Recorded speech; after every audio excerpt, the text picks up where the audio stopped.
This is Risky Women Radio, a show to connect, celebrate and champion women in risk, regulation and compliance, sharing insight and perspective from the most influential members of our global Risky Women network on the latest developments we need to think about, the challenges we should all talk more about, and the innovation we are most excited about in governance, risk and compliance.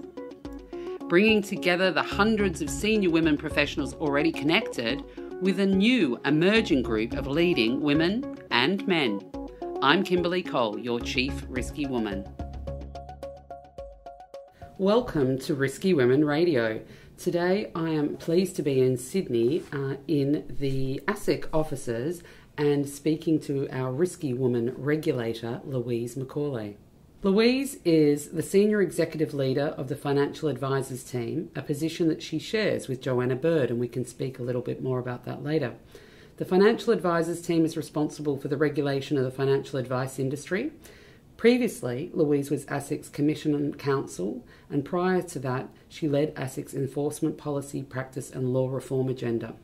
Before joining ASIC, Louise was a Senior Associate at Allens. Louise holds a Master of Laws from the University of Sydney and a Bachelor of Laws and a Bachelor of Arts with honours from ANU, or the Australian National University. So, welcome, Louise. Thank you very much. Great to have you here. And so, let's kick off with hearing a little bit about your career journey to date. I started as a litigator in private practice quite some time ago now. I can't believe how long ago. How time has flown. So I was a litigator in private practice. Then I moved to ASIC, never thinking I'd stay at ASIC for so long. But again, I did, some large pieces of litigation. And then after that, I began to get involved in broader issues around what it was like to do enforcement as a regulator and how we use our compulsory powers, the different remedies and how they should be used, and dealing with law reform as the laws were being developed, but also how do we implement new laws, what are the procedures and policies we should have in place to ensure that we use our powers properly. I was in charge of the administrative law team for a while. We put in place a whole heap of knowledge management tools and other support mechanisms for enforcement staff. So all that role was very much in the enforcement area. And then I moved to a completely different role, which was being the advisor to the Commission about ASIC's legal obligations.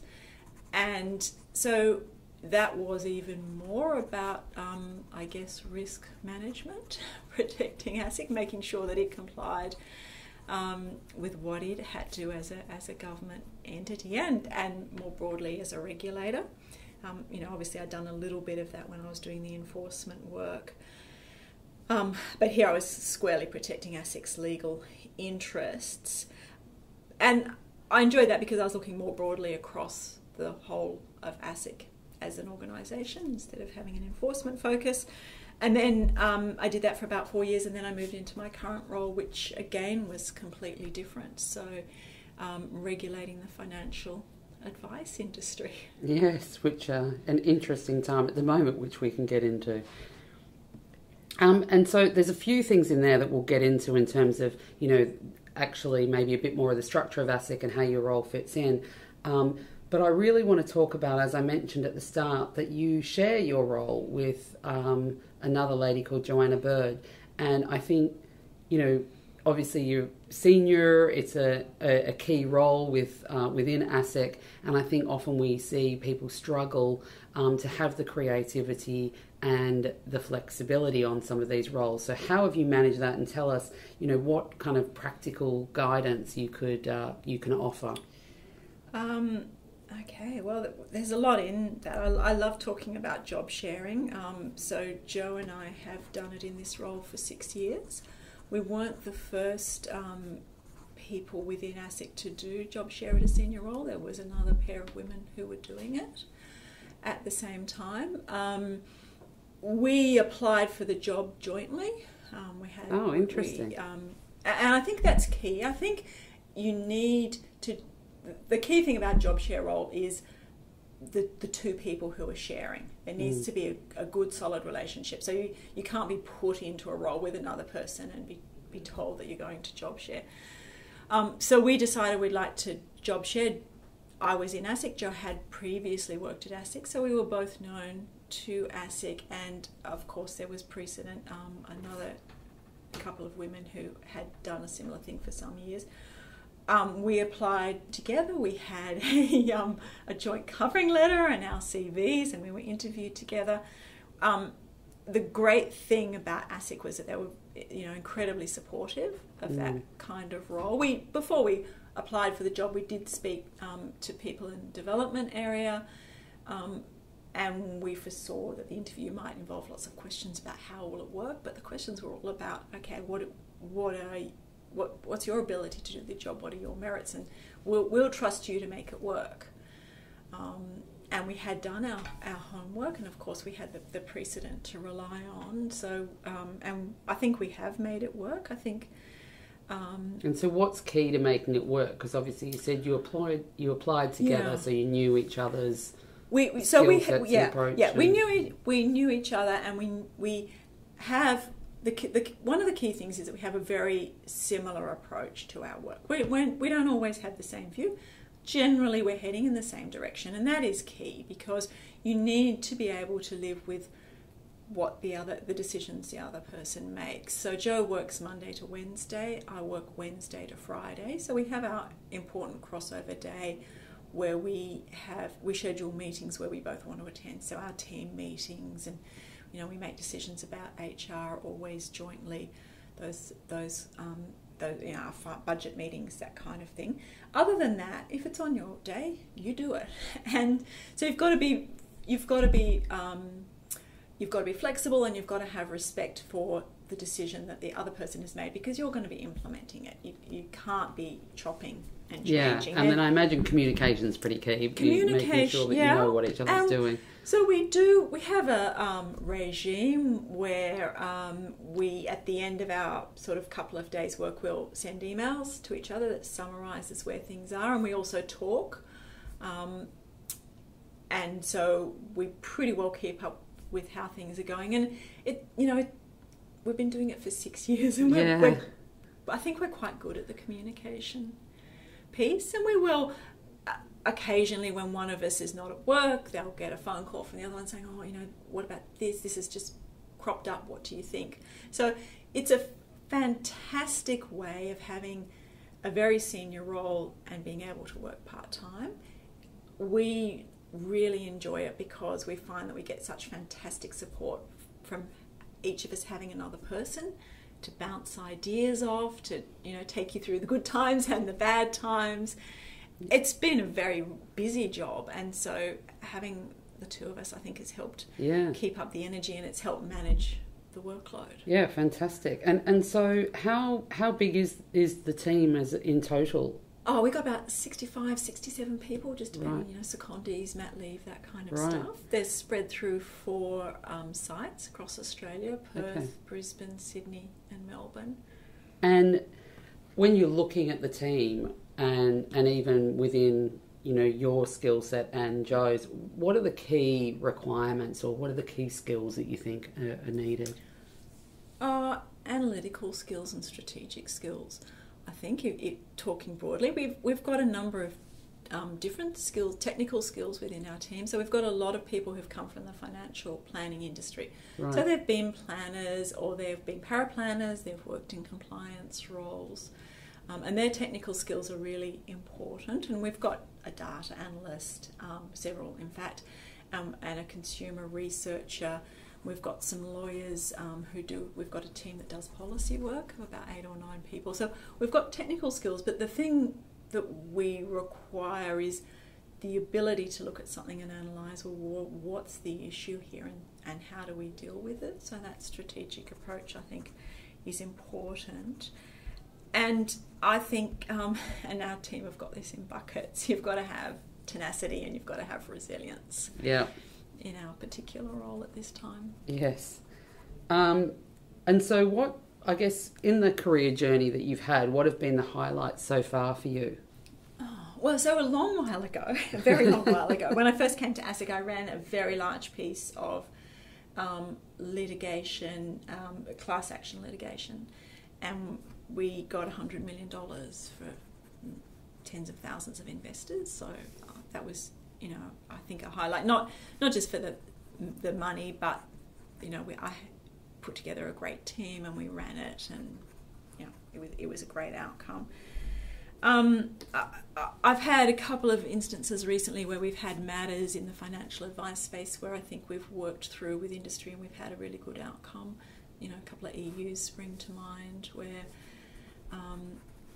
it hasn't been an easy process, but at the end of the day, an enforceable undertaking.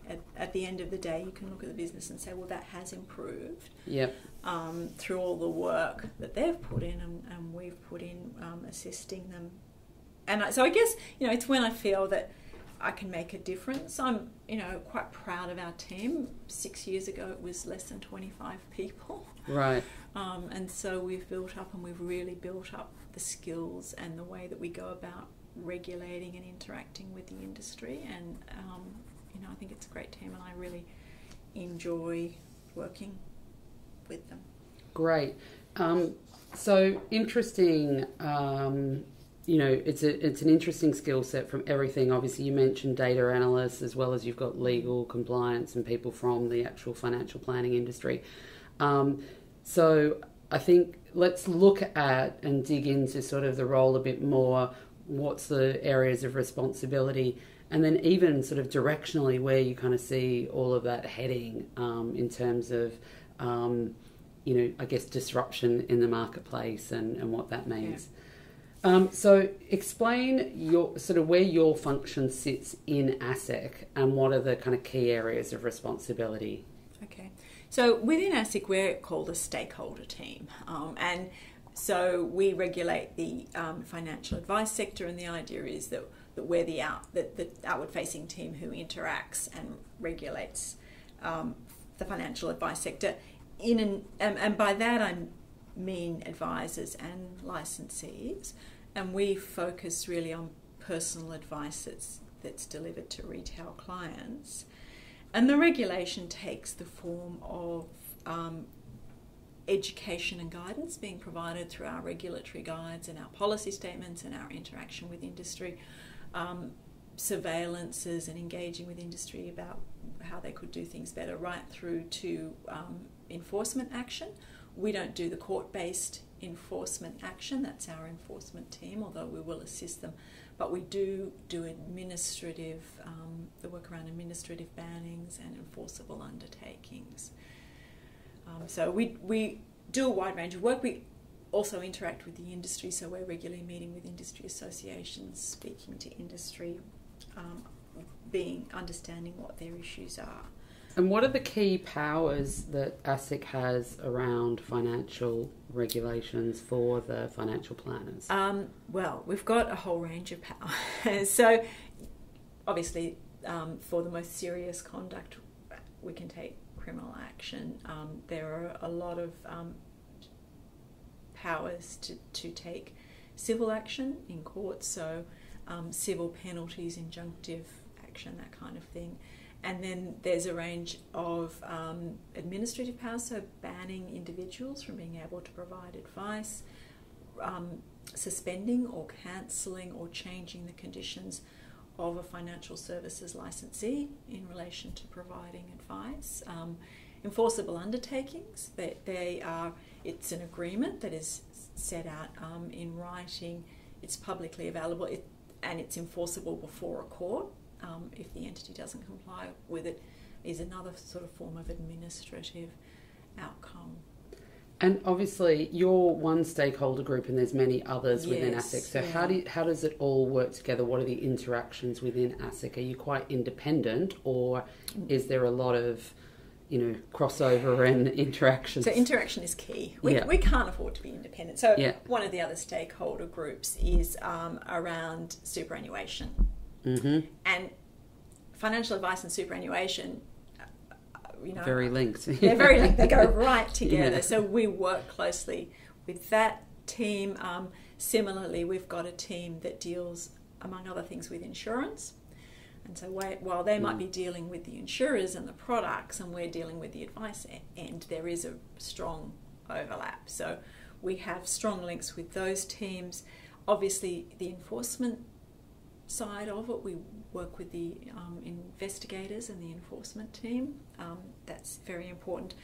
And then also the part of ASIC which receives all the breach reports and the reports of misconduct that come through from the public and do the initial analysis. We're engaging with them around, what they're seeing, what we're interested in, because they send through material to us. And then also the licensing area, which is important because they provide the licenses to the financial services licensees that we then regulate. So we engage with them around decisions they have to make. Interesting. So, this year has been a very challenging one for Australia and the industry, and it might not have been something that you wanted to add to your CV, but you recently appeared before the Royal Commission due to a lot of the challenges in the industry with financial planning. I guess I'm interested, because that's a very unique experience to have to go through a Royal Commission and having to speak at the Royal Commission. I guess rather than getting into what are the, all of the issues that that came up, more about, how did you prepare for that, and then what was that experience like? Because I think, that's something that not every person does. No, well, and which is probably a good thing. I think it was the hardest thing I've had to do in my working life. Yeah. I prepared for it by, listening to the evidence that was being given by the other people who were appearing in that section before me, and I had listened to earlier evidence as well. Thinking about what questions were likely to come up. Obviously, I had to prepare a statement, so questions around that. So feeling that I was comfortable across my topic and talking to other people within ASIC and just floating ideas off them and making sure I had the information I needed, and also remembering that I had knowledge and expertise, and so I knew what I was talking about. So there's a certain level of belief in your own knowledge and your own background and skills, and you need to call on that. Obviously, we had barristers engaged to assist us, and they had conversations with me about this is how you go about answering a question, because there's a certain way in which you deal with that kind of examination. I had been a witness once or twice before. I think a Royal Commission appearance is different to being a witness. Often as a witness, you're a witness of fact where you're saying things, but I felt I was being asked quite difficult questions that went to the heart of what ASIC does, and I was a representative of ASIC and of my team, so I felt that responsibility as well. And you're also operating within the paradigm of the Royal Commission. They are there to do a certain job, they are wanting to get certain pieces of information, and they are going about it in a certain way. So they're wanting to understand where the issues are, where are the problems, they're probing to see what they think is not working from a particular perspective. So you need to understand that. And I imagine it was very challenging, and obviously you've got the before kind of preparation, and you feel that, yes, you've got knowledge and skills and, capabilities that, and insight that you can provide. Was it the before or the during or the after that was maybe the most difficult? Well, even though you've done that preparation and you might keep reminding yourself about that, I think it was, I found it very difficult preparing, and I had many sleepless nights, as I know other people had. It's not... It's an appearance where you're never going to come out looking any better. The most you can hope for is that you don't muck it up. Yeah. It's a no-win sort of situation. So I think the best that I could do was to do my best to answer the questions, to answer them in the way that I'd been advised to do, and to recognise that it was a particular process. I found afterwards, the media was challenging, walking out of the commission and having someone photograph you, and then the next day seeing all these photographs in the paper, and even today the photographs will pop up. And I was in the shower one morning a few months afterwards, and I heard my voice being played over the radio in some news show. But also I got a lot of messages and texts from colleagues and people I'd worked with and friends sort of supporting me, and there was a lot of obviously support within ASIC, so that was nice. And obviously there's been a whole range of issues that have been highlighted, from misconduct and bad behaviour. So rather than looking at sort of where we're at, what if we look to the future? I guess what is your aspiration for how the industry will evolve and change and reform, if you like? Yeah, the industry is in an incredible state of flux at the moment, and has been for several years, and there's more to come. And it's challenging, I think, for the industry. That there's an awful lot to deal with, even leaving aside the Royal Commission. And I think what ASIC wants for the industry is what the industry wants for itself, which is for advisors and licensees to understand their roles and have the right systems and processes to enable them to have a good, successful business model. And the purpose of that is we want them to be a trusted profession, so that Australians will come to them and get the advice they need to properly manage their financial well-being. And you want people, across the community to be able to access financial advice. And so whilst ASIC might have a different role within the ecosystem, I think we want to get to the same endpoint as the industry wants to get to. I mean, I think trust comes up time and time again as I do these different interviews with different people across a range of different elements. And a previous episode was with Claire Williams from Barclays, who's the global head of reputational risk at Barclays. And, trust was at the heart of everything that she was talking about, and you see that in many different areas. I think one of the things that was raised was sort of the time that it took for action to be taken or even raised, and so I guess one of the things there that I just wonder is, what other things are you doing to be more proactive rather than reactive in terms of how things maybe are reported to ASIC, or can ASIC detect things? And obviously fintech, regtech is a hot topic. Well, look, ASIC does do an awful lot of stuff to detect things. So, again, the Royal Commission, there's many great things coming out of the Royal Commission, but it was looking at industry and ASIC through a particular prism. Yeah. So a lot of the thematic proactive work that we do was not part of anything that was discussed at the Royal Commission. So we get a lot, we don't just sit and wait for a response, a breach report to come through from industry, and we understand very much what the issues are around that, and we've been engaging with the industry on that. We're about to publish a report that looks across that, and there's some law reform. So we are constantly engaging with industry to understand what the issues are. We get a lot of industry intelligence. It's not just through breach reports.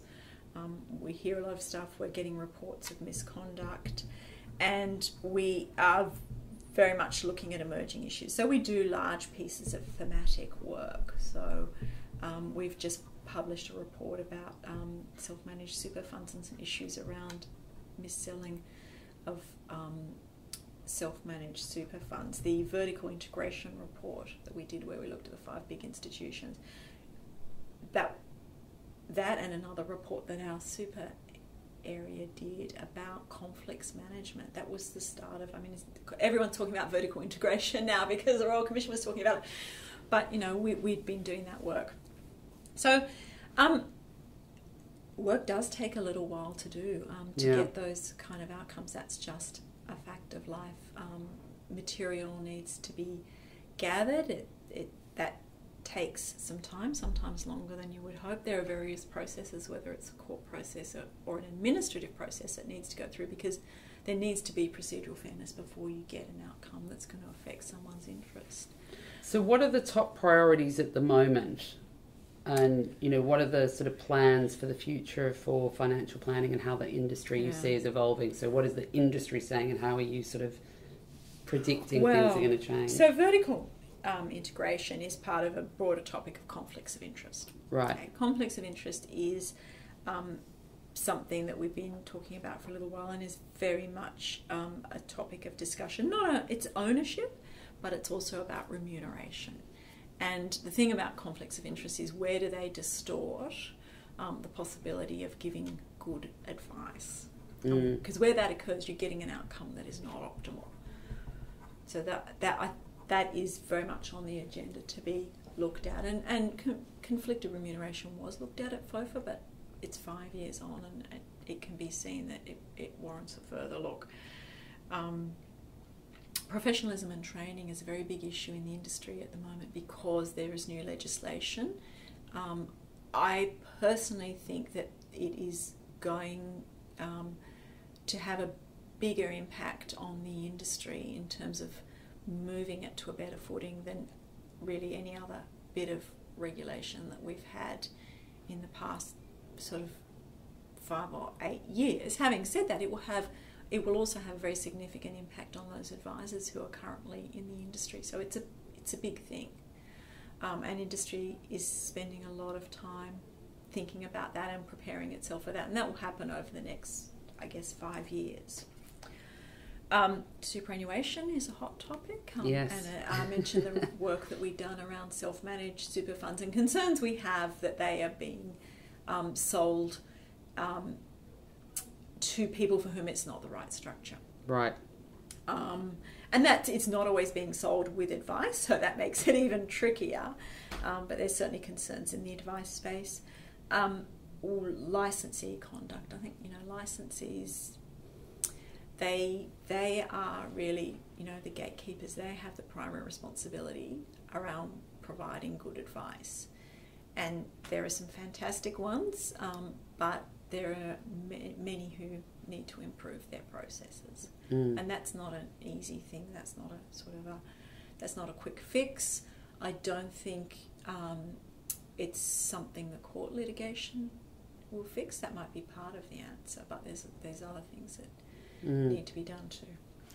Great. So Louise, tell us about the business impact that you think your role has, and that kind of, what does success look like? Well, so what does success look like for my business role? So I think we need to have credibility with the industry, with the financial advice industry, and we've worked hard to let the industry understand why it is that we hold certain views and we take certain actions. So not just this is the outcome. Something has happened. Someone's been banned. Something has happened to a licensee, but to explain the underlying misconduct that gave rise to that.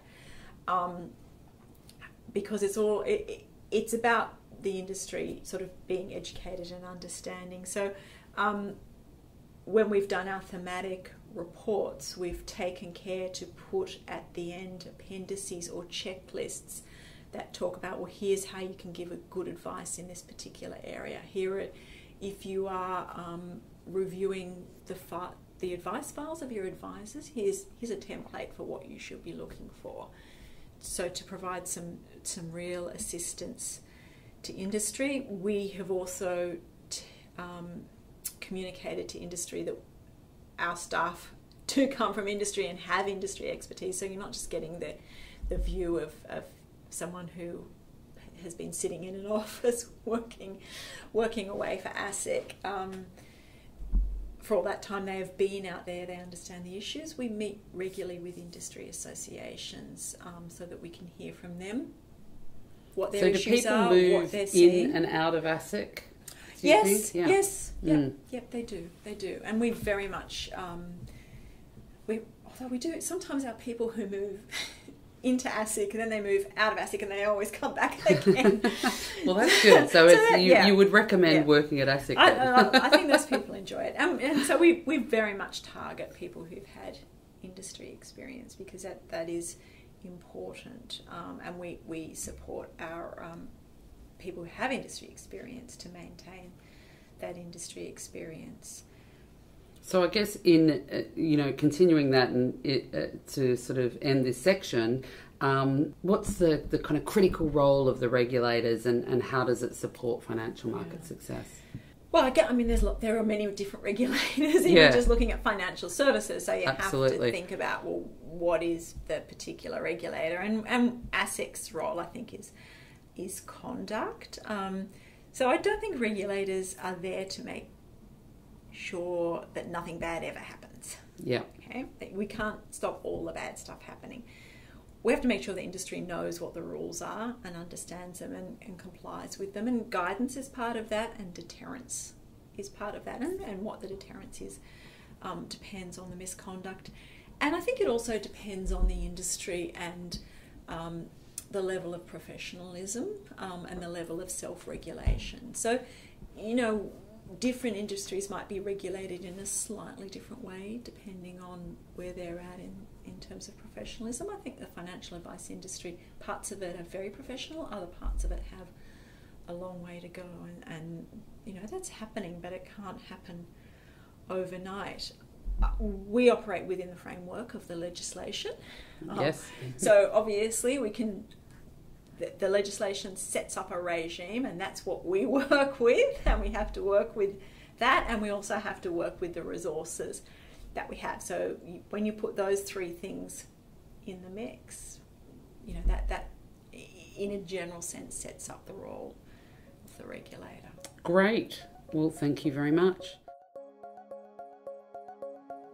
Connecting, celebrating and championing women in risk, regulation and compliance, Risky Women Radio takes an intimate look at the rants and revelations of the top women shaping the debate and the industry.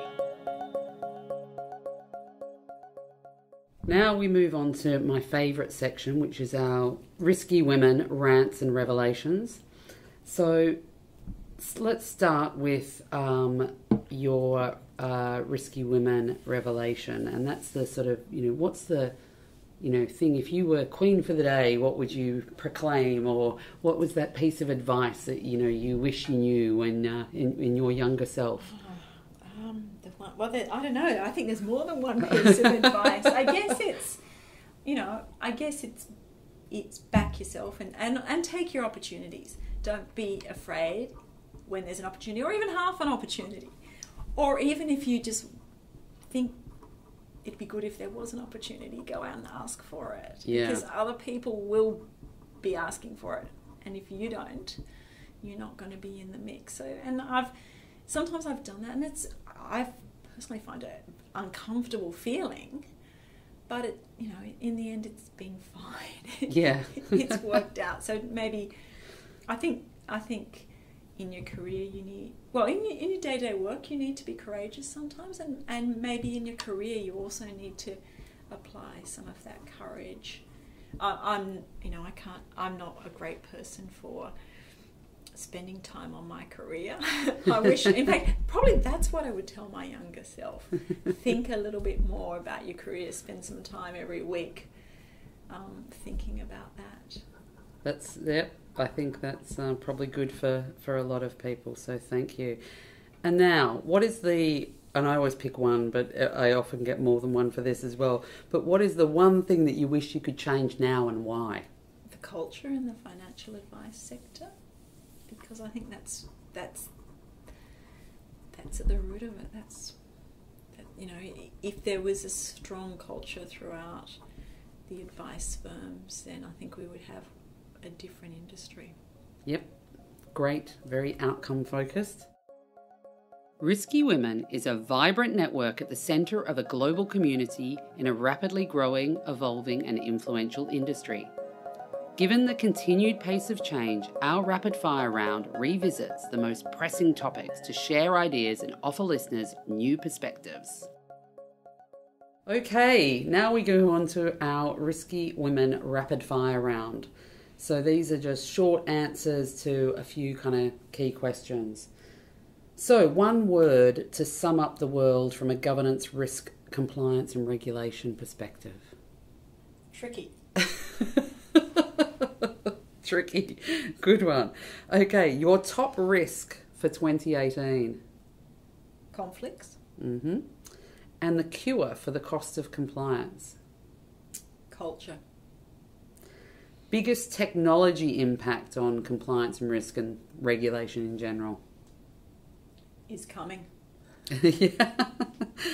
And your outlook for the year ahead? Optimistic, pessimistic or uncertain? I'm optimistic. It will be a challenging year. I think there's a lot happening. It will be a year of change, but I think it's all going in the right direction. And I think the industry is, it's getting stronger and it's improving and it's getting more toward what I would define as a successful industry. Well, thank you very much for joining us, Louise Macaulay, and being our Risky Women Regulator. Thank you very much. Thank you.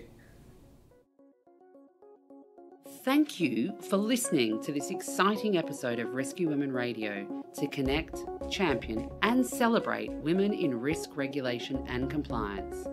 I'm Kimberly Cole, based in Hong Kong. For more information on the Risky Women Global Network, head to our website in the episode notes and please be a part of the ongoing conversation by subscribing to this podcast, connecting with us at Risky Women on Twitter, or even reaching out to me directly by email.